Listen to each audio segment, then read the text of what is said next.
Bismillahirrahmanirrahim. Assalamualaikum warahmatullahi wabarakatuh. Pemirsa Isakers Ibnu Salman Center dimanapun Anda berada, kembali lagi bersama kita, lebih dekat bersama Ustadz di program Ustadz Menjawab. Di program ini kita akan membahas pertanyaan-pertanyaan populer yang seringkali muncul di bulan Ramadan. Khusus pada kesempatan kali ini kita sudah berada di 10 malam terakhir di bulan Ramadan, maka dari itu kita akan menanyakan terkait dengan perihal malam Lailatul Qadar. Seperti biasa, di tengah-tengah kita sudah ada Ustadz kita tercinta, Ustadz Dr. Haji Abdul Matin bin Salman LCMAG. Langsung saja kita sapa. Assalamualaikum Ustadz. Waalaikumsalam warahmatullahi. Waalaikumsalam. Ya, gini Ustadz, gimana kabarnya Ustadz? Alhamdulillah Mas Ayas. Ini Ustadz, seperti biasa, terima kasih sudah menyempatkan waktu untuk menyapa Sama-sama. jamaah secara online di program ini Ustadz. Sama-sama Mas Ayas. Gini, kita kan sudah berada di 10 malam terakhir Ustadz. Ya. Pertanyaan populer yang muncul di 10 malam terakhir ini sepertinya malam Lailatul Qadar Ustadz. Betul. Sebenarnya sebelum kita lebih jauh bagaimana cara mendapatkan malam Lailatul Qadar, kita ingin nanya dulu ini Ustadz, malam Lailatul Qadar itu sebenarnya apa sih Ustadz? Nah, mohon pencerahannya biar saya dan juga teman-teman dan juga pemirsa bisa mengetahui terkait hal ini Ustadz. Terima kasih Mas Ayas. Isakhar rahimakumullah. Assalamualaikum warahmatullahi wabarakatuh. Waalaikumsalam. Alhamdulillah warabbil alamin. Assalatu wassalamu ala sayyidil mursalin sayyidina wa maulana Muhammadin wa ala alihi wa ashabihi ajma'in, amma ba'du. Isakhar rahimakumullah, seringkali kita berdiskusi dan menanyakan, utamanya pada 10 hari terakhir, para mubaligh, para kultumer, para kiai, para ustadz berbicara dan menyampaikan tema-tema dan diskusi-diskusi tentang malam Lailatul Qadar. Ya. Nah, sebenarnya pengertian Lailatul Qadar atau Lailatul Qadri itu diambil dari mana? Diambil dari ayat Al-Quran. Inna anzalnahu fi Lailatul Qadri. Nah, kemudian disebutkan lagi ada Lailatul Qadar. Dua-duanya boleh. Satu diambilkan dari ayat Al-Quran Lailatul Qadri, lalu kemudian orang Jawa, orang Indonesia mudahnya membacanya Lailatul Qadar, atau dalam bahasa Arab pun juga sering dimaknai bukan Qadrun tetapi dengan Qadar. Nah, dinamakan Lailatul Qadri yaitu minal Qadri, yaitu asyaraf. Asyaraf itu satu penghormatan. Satu penghormatan karena saking mulianya malam ini, maka disebut dengan Lailatul Qadri, atau orang kita menyebut dengan Lailatul Qadar.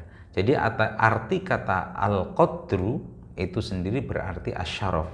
Asyaraf yang berarti bahwa mereka atau bulan atau malam ini atau malam Lailatul Qadar ini adalah dzu syarafin, memiliki kemuliaan, memiliki keutamaan.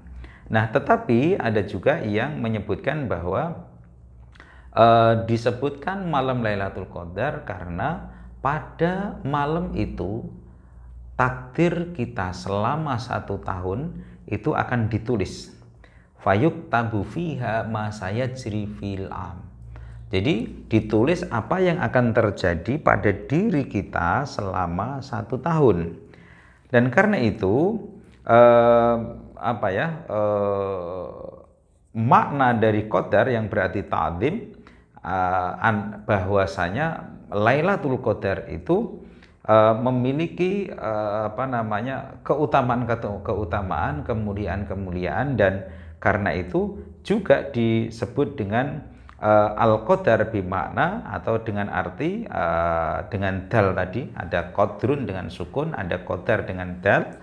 Maka di situ disebutkan sebagai yang disampaikan oleh Allah Subhanahu wa taala, fiha yufraqu kullu amrin hakim. Jadi di dalam malam Lailatul Qadar itu ada pembicaraan terkait dengan masalah yang sangat luar biasa. Karena itu di malam Lailatul Qadar adalah malam di mana takdir kita akan ditentukan untuk 1 tahun berikutnya. Karena itu disebut dengan malam Lailatul Qadar. Atau tadi yang awal disebut dengan Lailatul Qadri karena dia memiliki keutamaan. Apa keutamaan? Yang disebutkan di dalam Al-Quran adalah Lailatul Qadri khairun min alfi syahr.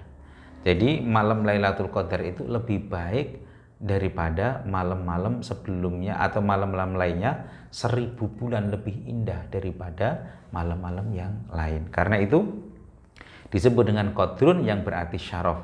Disebut dengan qadar atau qadrun yang berarti penentuan takdir nasib kita selama 1 tahun itu. Lalu kemudian disebut dengan juga sumiyat Lailatul Qadri ya li'annal arda tadhiqu ya bil malaikah. Karena bumi ini sempit dengan keberadaan malaikat yang penuh di muka bumi ini. Jadi malam Lailatul Qadar, al-qadru itu berarti sempit ya. Menyempit, sempitnya bukan karena bumi ini menjadi sempit enggak, tetapi karena saking banyaknya malaikat yang turun ke bumi untuk menuliskan amal kebaikan seluruh umat manusia yang saat itu sedang bermunajat kepada Allah Subhanahu wa taala. Maka disebutkan tanazzalul malaikatu warruhu fiha biidzni rabbihim min kulli amr. Jadi malaikat ya pada malam itu naik turun tanazzal. Jadi yang satu turun, yang satu naik, yang satu turun, satu naik, yang lain turun, yang lainnya naik lagi. Begitu seterusnya. Untuk apa? Untuk bergiliran mereka mencatat semua amal kebaikan manusia saat mereka melakukan munajat kepada Allah.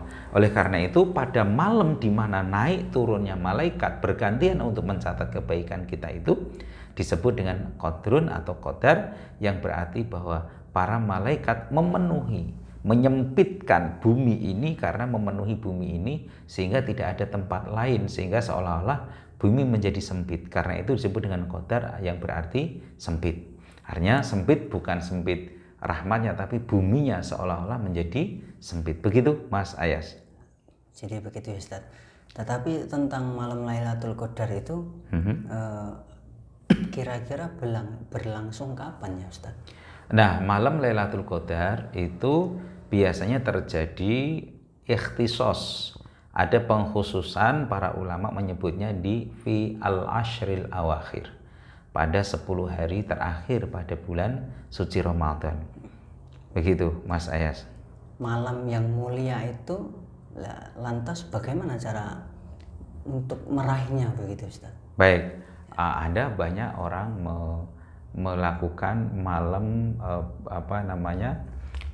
mengisi malam bulan Ramadan ya, diantaranya dengan qiraatul Quran, kemudian dengan sholat, kemudian dengan i'tikaf, kemudian dengan berzikir, kemudian dengan amal soleh yang lain. Jadi amal soleh yang lain apa? Ibadah ya, doa.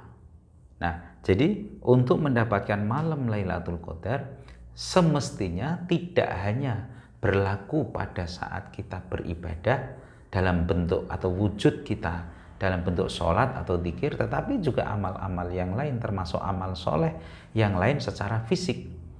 Malam Lailatul Qadar kita gunakan untuk berbagi rezeki, untuk berbagi zakat, untuk berbagi kebaikan, mudarosah, mudzakarah ya, untuk sinau, tolabul ilmi. Itu kan juga bagian dari malam Lailatul Qadar. Di malam-malam Lailatul Qadar bagi orang-orang Arab biasanya mereka setelah sholat taraweh ya, itu mereka membaca Quran, lalu kemudian mereka mencoba untuk memahami isi Al-Quran. Lalu kalau ada dari mereka yang tidak paham, biasanya mereka itu bertanya dalam satu kelompoknya itu, kira-kira ini apa maknanya, penjelasannya. Lalu kemudian dari kelompok itu biasanya ada yang tahu, lalu kemudian diterangkan maknanya. Ini juga dalam rangka mengisi malam Lailatul Qadar. Jadi malam Lailatul Qadar itu tidak harus diisi dengan dari awal sampai akhir sholat terus, enggak. Tapi juga dengan mudzakarah, mudarosah, dengan adanya belajar, atau dengan i'tikaf, muhasabah ala nafsi. Ya, muhasabah ala nafsi artinya mencoba untuk introspeksi diri, apa yang kurang, apa yang tidak sesuai, apa yang kurang sesuai dengan syariat dalam diri kita, apa yang salah dengan diri kita, kenapa kita sampai detik ini, dan seterusnya. Sehingga di situ yang paling penting adalah bagaimana di dalam i'tikaf itu muhasabah ala nafsi, hubungannya dengan bagaimana hubungan kita dengan Allah. Itu ya. Jadi ada sholat, ada zikir, ada i'tikaf, ada baca Quran, ada doa, kemudian ada mudzakarah atau mudarosah untuk talabul ilmi dan mencari pemahaman terhadap ilmu agama yang belum diketahui. Ya. Jadi terkait jatuhnya malam Lailatul Qadar itu kan memang nggak ditentukan. Betul. Tetapi kita harus selalu berusaha untuk mencarinya, yakni dengan, dan juga caranya itu dengan beramal soleh ya. Betul, termasuk betul. kayak membaca Al-Quran, tetapi Betul. tidak hanya itu ternyata ya Ustaz, bisa amal soleh yang lain. Tetapi ini Ustaz, kalau yang sering kita lihat biasanya untuk mencari malam Lailatul Qadar itu kan tradisinya ya, termasuk ya yang terjadi di masjid-masjid di Indonesia itu kan iktikaf begitu Ustaz.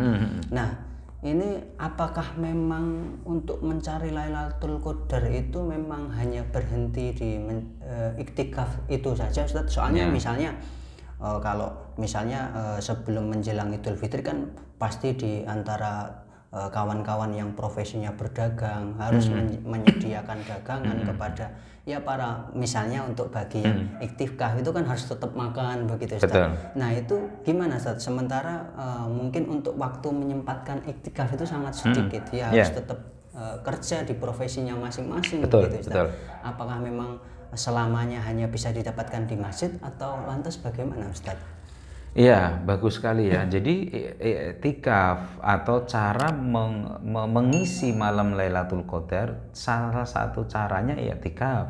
Tetapi i'tikaf bukan satu-satunya cara kita mengisi malam Lailatul Qadar. Ya, tadi ada dengan sholat, ya dilakukan juga sesuai dengan kemampuan kita. I'tikaf adalah salah satu cara untuk kita mengisi dan menghidupkan malam Lailatul Qadar. Nah, apakah mesti harus di masjid? Tidak juga. Kalau kita sholat bisa di rumah juga, sholat sunnah ya, bisa di rumah juga. Bahkan Rasulullah kana idza dakhala al-ashral awakhir syadda izarahu wa aiqadha ahlahu. Rasulullah itu kalau sudah masuk 10 hari terakhir mengencangkan ikat pinggang, lalu kemudian beliau membangunkan para istrinya. Nah, itu artinya bahwa memang Lailatul Qadar harus diusahakan dan harus dilaksanakan sebaik mungkin, utamanya kita fokus untuk mengejar malam Lailatul Qadar. Boleh, karena Rasulullah juga melakukan itu, mengejar malam Lailatul Qadar dengan cara mengencangkan ikat pinggang dan membangunkan keluarganya. Tetapi dengan kondisi masing-masing, ada yang berjualan besok ya, kalau saya i'tikaf saja lalu kemudian anak istri saya makan apa Ustaz? Nah boleh, tetapi kalau saya bekerja, saya beraktivitas, lalu kemudian saya tidak bisa dong berLailatul Qadar, ya kan? Nah tidak begitu caranya Mas Ayas. Jadi cara mengisi Lailatul Qadar sesuaikan dengan kondisi dan situasi yang dimiliki oleh kawan-kawan. Seorang satpam malam dia harus jaga, ya berarti dia caranya Lailatul Qadar diisi dengan cara menjaga ya apa yang menjadi amanah dia, menjaga pabrik, menjaga toko, menjaga bank, menjaga ATM, menjaga apa saja. Tetapi jangan lupa diisi dengan sholat. Kan jaga kan tidak anu kan, tidak sibuk yang sehingga kita tidak bisa melanjutkan sholat, diisi dengan sholat. Di pos jaga kita baca Quran, itu sudah salah satu cara untuk mengisi dan menghidupkan malam Lailatul Qadar. Seorang sopir, wah bagaimana Pak kalau saya nggak nyopir, anak saya nggak makan, istri saya nggak makan, tapi saya juga pengen atau butuh malam Lailatul Qadar, maka sama saja. Dengan cara berzikir juga bisa mengisi malam Lailatul Qadar. Zikir dengan menyetir kan bisa kan, nyetir kan begini. Nah, itu bisa dengan berzikir, dengan doa, dengan tahlil, dengan tahmid, yaitu la ilaha illallah, alhamdulillah, dengan tasbih subhanallah. Sepanjang kita menyetir, sepanjang kita berzikir, maka itu juga sudah bagian dari cara kita mengisi dan meramaikan malam atau menghidupkan malam Lailatul Qadar. Ya. Oh, jadi gitu ya Ustaz. Iya.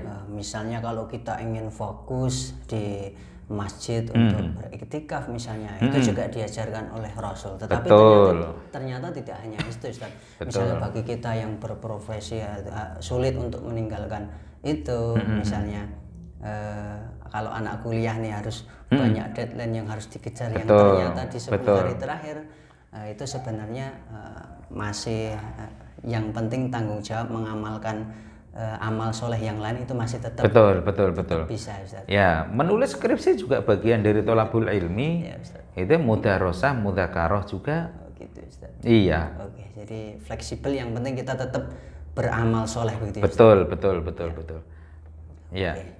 Baik Ustaz, terima kasih atas pencerahannya.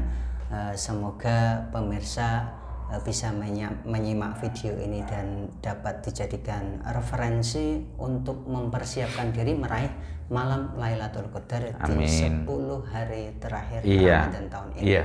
Terima kasih Ustadz atas jawabannya. Semoga Ustadz selalu dalam keadaan sehat. Amin. Ya, baik, kalau begitu kita pamit undur diri. Seperti biasa, jangan lupa like, subscribe, dan komen di bawah ini.